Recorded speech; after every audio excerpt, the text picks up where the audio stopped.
Level 1. Project MKULTRA. Sometime in April 1953, a man named Sidney Gottlieb sat down in a secure office at CIA headquarters in Langley, Virginia, and signed off on a program that would run for the next 20 years, touch the lives of thousands of unwitting Americans, and eventually force the United States Senate to reckon with what its own intelligence apparatus had become. He called it MKULTRA, and for a very long time, almost nobody outside that building knew it existed. MKULTRA was not a single experiment. It was an umbrella, a classified funding mechanism that bankrolled at least 150 separate research projects conducted across 80 institutions, 44 universities, 15 research foundations, 12 hospitals. Researchers at Cornell, Stanford, and Columbia received CIA money without knowing the source. The goal on paper was to develop techniques that could break down human psychological resistance, to create a reliable method of extracting information, implanting false memories, or rendering a subject permanently incapable of functioning as an agent. In practice, this meant experimenting on prisoners, mental patients, drug addicts, and sex workers, people who either could not consent or whose complaints would not be believed. Gottlieb himself administered LSD to a colleague named Frank Olson without telling him. 9 days later, Olson fell from a 10th-floor window in New York City. His death was ruled a suicide. His family did not believe it then. They still do not believe it now. And in 1994, an independent forensic examination found blunt force trauma to Olson's skull that predated the fall. Here is where the official record fractures. In 1973, CIA Director Richard Helms ordered the destruction of all MKUltra files. Most were shredded. What we know today exists only because a separate cache of 20,000 documents was misfiled in a financial records building and survived. The Senate inquiry of 1977 was built almost entirely on those misfiled pages. Every conclusion reached about MKUltra's scope, every institution named, every technique cataloged, comes from records that were only supposed to be financial, which means the operational files, the ones describing what actually happened to the human subjects, are gone. Permanently, by design. Frank Olson's son Eric has spent 50 years trying to answer a question the government already decided you would never be able to verify. What did his father learn that made him a liability? Level 2. Operation Midnight Climax. 2 addresses: 225 Chestnut Street, San Francisco, and 81 Bedford Street, New York City.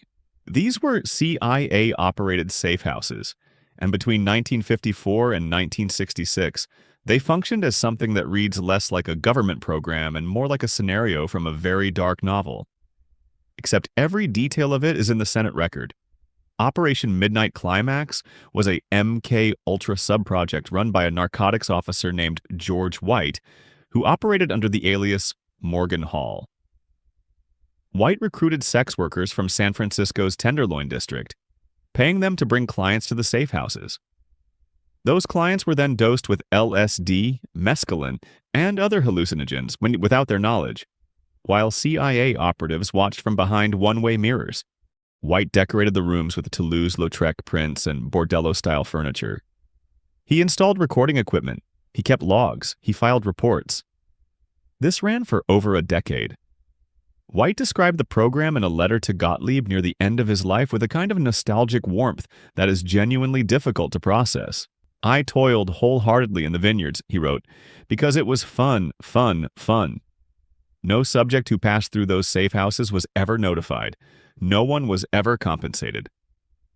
The sex workers used as operational assets received nothing, and their identities were never made part of the public record." White himself died of liver failure in 1975. Never charged with anything. What breaks down here is not just the legality, it is the logic of the stated objective. The CIA claimed Midnight Climax was about understanding how LSD could be weaponized by foreign adversaries. But the methodology, civilians dosed in a controlled pleasure environment, tells a different story. Testing an incapacitating drug on unwitting people in a room you control is not defensive research. It is not even research in any scientific sense because there was no control group, no peer review, no publishable outcome.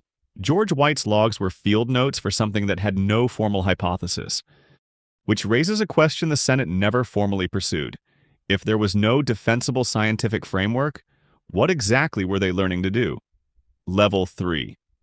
The Montreal experiments / Dr. Ewen Cameron, 44 days.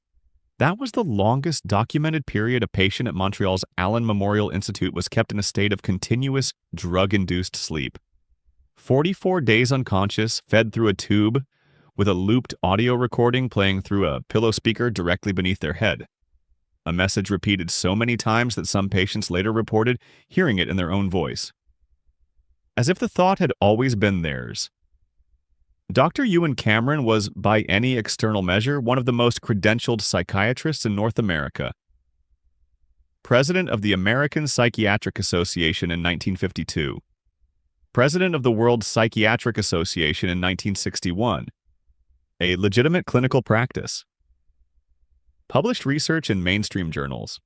He also received funding from the CIA's MKULTRA program through a front organization called the Society for the Investigation of Human Ecology. And he used that money to conduct what he called psychic driving and depatterning. Depatterning meant chemically or electrically dismantling a person's existing personality before attempting to rebuild it. Cameron administered electroconvulsive therapy at up to 40 times the medically accepted intensity, a dosage so far outside clinical norms that even his contemporaries found it inexplicable. Patients who entered his clinic seeking treatment for depression or anxiety emerged unable to recognize their own children, unable to recall their professions, unable to control their bladders. Cameron called these outcomes intermediate. He believed complete regression was necessary before reconstruction could begin. He never produced evidence that reconstruction was possible. The fracture here is institutional, not just personal. Cameron operated within a functioning hospital, supervised by a functioning university, McGill, with the knowledge, at minimum partial, of Canadian health authorities. In 1992, the Canadian government paid $100,000 each to 77 surviving victims, citing experiments of a special nature. Not torture, not assault, experiments of a special nature. Cameron himself died of a heart attack in 1967 while mountain climbing and was never interviewed by any government inquiry. His research files at the Allen Memorial were destroyed before any formal investigation began.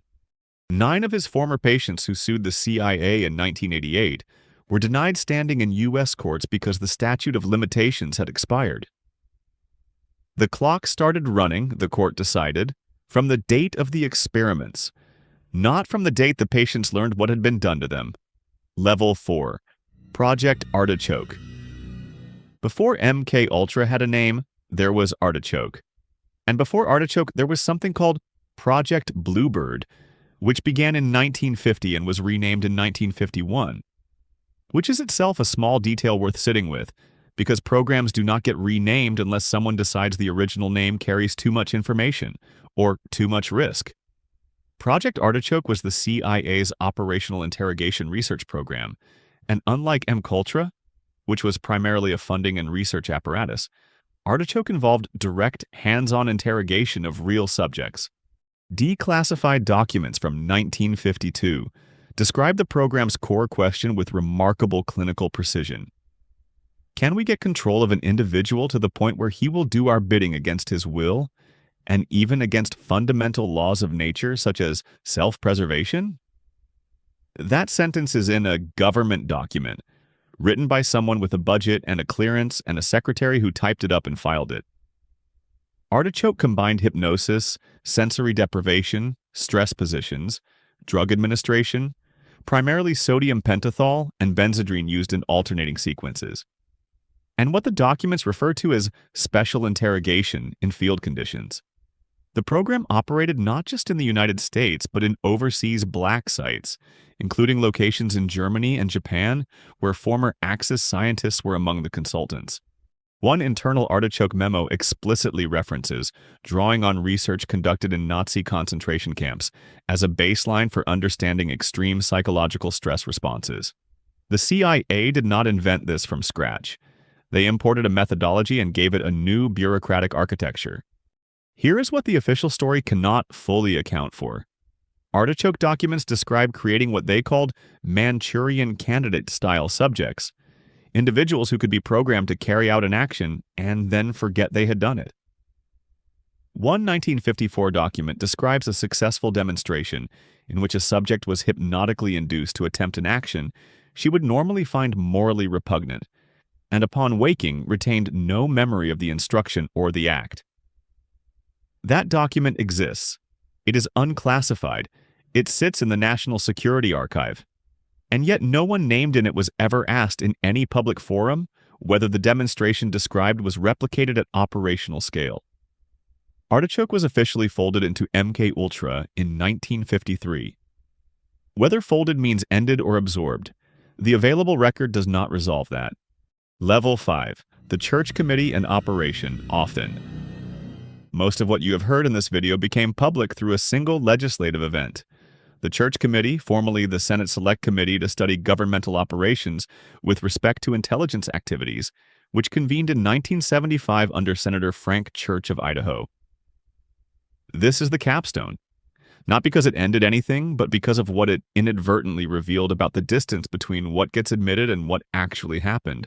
Church's investigation exposed MKULTRA, Artichoke, domestic surveillance programs, assassination plots against foreign leaders, and a decades-long pattern of intelligence agencies operating entirely outside legislative oversight. Church himself described the CIA on national television as a rogue elephant. The hearings produced genuine legislative reform, the Foreign Intelligence Surveillance Act, new oversight mechanisms, executive orders explicitly banning political assassination. Real outcomes. Built on an incomplete record? Because Richard Helms had already destroyed the files. Because the committee's jurisdiction had limits. Because several witnesses invoked executive privilege. What the Church Committee never fully examined was Operation Often, a DIA and CIA program that ran from 1968 through at least 1973, aimed at studying the occult as a potential intelligence resource. That sounds like the kind of claim that derails a serious conversation, which is precisely why it is worth being precise. Operation Often was real, documented and connected to researchers at the University of South Carolina who studied behavioral modification through ritual, sensory manipulation, and altered states of consciousness induced by means that did not involve drugs. Researchers involved in Often were also connected to the Army's psychological operations community. Documents describing Often were obtained through FOIA requests filed by journalist Gordon Thomas, and they describe a program that was deliberately kept outside the Church Committee's scope. The fracture is structural. The Church Committee was the government investigating itself, with the government deciding which files to make available, which witnesses to compel, and which sub-programs to treat as outside its mandate. Operation Often was not a footnote the committee missed. It was a program that people with access to the committee's work decided, at some level, the committee did not need to see. Reform built on partial disclosure is not accountability. It is a more sophisticated version of the same control the programs themselves were designed to achieve. 49 years after the Church Committee concluded its work, not one person connected to MKULTRA, Artichoke, Midnight Climax, the Montreal experiments, or Operation Often has ever faced criminal charges in any jurisdiction. Here is the frame that changes what you just heard. Every program in this video, or the drugging, the sleep manipulation, the hypnotic conditioning, the erasure of identity, was justified at the time by the same internal logic. That the Soviet Union and its allies were already doing it, and that the United States could not afford to fall behind in a domain that might determine the outcome of the Cold War. That logic is called the security imperative, and it is not a lie exactly. Soviet experimentation on political prisoners was real. The threat was real. But the security imperative has a structural flaw that no one in any of these programs ever formally addressed. It has no natural limit. Once you accept that the threat is serious enough to dose your own citizens without their knowledge, the question of how far that logic extends is a question you have already answered. You answered it before you asked it. In the hook, I asked how we would know if any of this stopped. Here's the honest answer. We would not. We would know what was admitted. We would know what survived the shredding. We would know what was misfiled in the wrong building and found by accident. The Church Committee reforms did not create transparency. They created a new, more legible boundary for what disclosure looks like when the institution doing the disclosing decides what to disclose. Every subsequent intelligence oversight framework is built on that same architecture. The most unsettling thing about these programs is not what they did to their subjects. It is what they did to the idea of consent itself. The idea that a government and its citizens share a basic agreement about what the government is permitted to do to them. These programs did not just violate that agreement. They demonstrated methodically and with institutional funding that the agreement could be suspended without the other party ever knowing the suspension had occurred. Frank Olson went out a window in 1953. His son is still looking for the file.